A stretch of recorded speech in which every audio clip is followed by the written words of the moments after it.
Hello everyone my self विकास कुमार मु आज आपण मानक मनुष्य जीवनर 5टी मिछ कहि जहाकू प्रयोग करी मनुष्य अन्य को ठकिबा सह निजकु निजे मध्य ठकी थाए। तेणु ध्यान देई शुणंतु। प्रथम मिछ 2 मिनिट केवल 2 मिनिट कौन सी व्यक्ति जदि आपंक किसी कम डाक पकाए ताहले आपण माने 2 मिनिट अपेक्षा कर कही केते समय जे अपेक्षा कराई थाओ यार कौन ठिकाना न थाए।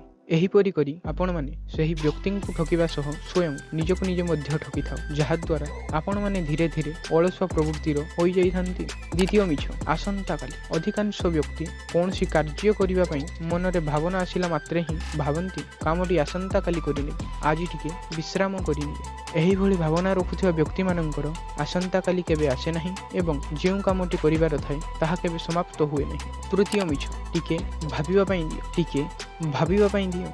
आंभ माननकु कही जदि कौनसी प्रश्न पचारे ताहाले एहार उत्तर आंभ माननकु आसु किंबा न आसु आंभे माने सही प्रश्न पचारिथिबा व्यक्ति को टिके भाबिबा पई समय दियो बोली कहिथाउ। तेणु कही जदि आपणक सह वार्तालाप करुवा समय 2 मिनिट आसंता काली टिके भाबिबा पई दियो एही भली शब्दर प्रयोग करूथाए ताहाले जानिबो सामना वाला व्यक्ति आपणक संपूर्ण मिछ कहूछि।